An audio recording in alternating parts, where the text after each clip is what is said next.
Howdy folks, John with HillCo here. Here at HillCo, we're always looking for ways to help our customers extract honey more efficiently and more pain-free, strain and filter the honey better, and also bottle that honey in a more efficient way. And if you are someone who bottles out of a 5-gallon bucket, you're probably used to using one of these plastic honey gates. A traditional old school design, been around a long time. It does work. And just you open and shut the gate, honey comes out. But if you've used it before, you're going to know that you always have honey kind of want to leak out the edges, the sides, the top as you're bottling. It's kind of a messy little project, doesn't shut off very cleanly. You're constantly, if you're like me, trying to kind of lick off the edges here as it wants to drip off. So it works, but it's just not real great. It's not the best option out there. We have a really fantastic product we call the Perfection Honey Gate. Works really, really slick. So it bounces in the same place, the same size hole as the other style honey gate does, but it just works a lot cleaner, a lot smoother, a lot faster, a lot easier shut off. It's a high flow gate, so this here handle slides up and down. You have a big hole here, the honey comes out, and you throttle it with this handle in the front here. It just works really smooth once you get used to it. You can kind of run it one-handed, which I'll show you here in a second, but it just works really smooth, opens and closes and shuts off very cleanly is the most important thing. It also works really great for cool honey, for unheated honey. So we have our stainless steel dripless honey valve, which works fantastic as well, but it's a little bit better for heated applications where the honey is actually already warm, whereas this is a little bit better option for honey that's not warmed up. And so, by the way, it has just a threaded fitting here. Takes either 1 3/4 or 1 7/8 hole saw drilled into your bucket to mount this, and you got a nut here with an O-ring built in to mount it and seal it off so it's not leaking honey out.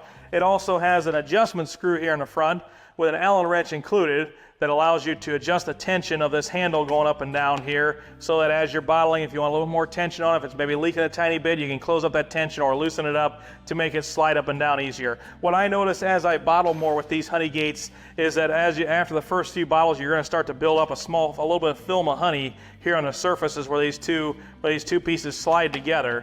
And all food grade plastic, by the way, but it builds up a little bit of film of honey on there, which makes it even easier, kind of acts as a lubricant, makes it really easy to open and close. So it takes a little bit of getting used to using it. It's not hard to catch on to, but I'll show you kind of here how it works. One thing before I forget though, I want to note is that one could be considered a small drawback of this honey gate design is that the way it's set up is that, as you can see, it kind of hangs down.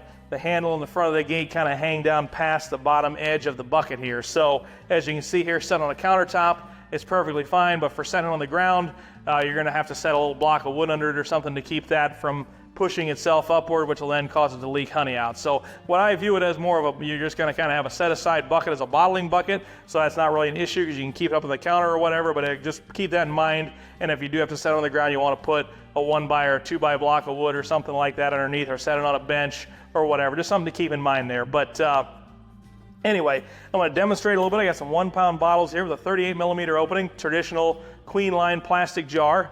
And if you want to come on in here, Logan.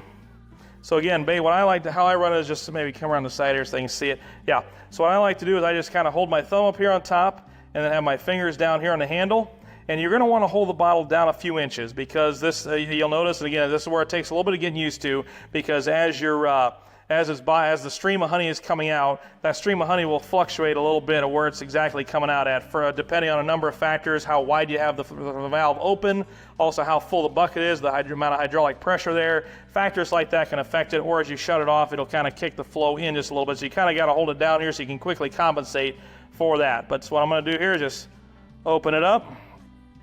I can open it pretty wide, get a good flow of honey. You see it's filling very, very quickly, and then shut it off. You know, it's just a very quick, seamless, clean shut off. There's no drips on this, not running off the edge of the jar. There's no drips forming here on the bottom of the valve. It just works really, really slick. And as you catch on to it and get used to it, you can fill a lot of jars in a hurry.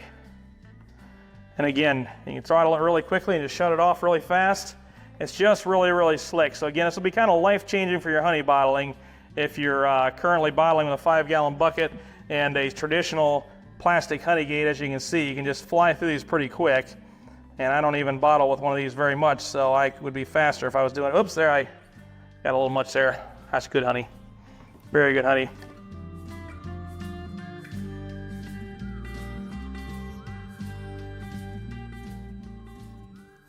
So that's that. Again, really nice quality, pretty affordable honey gate. Works really, really slick. Check them out on our website, www.hillco.buzz. Thanks for watching. Have a great day.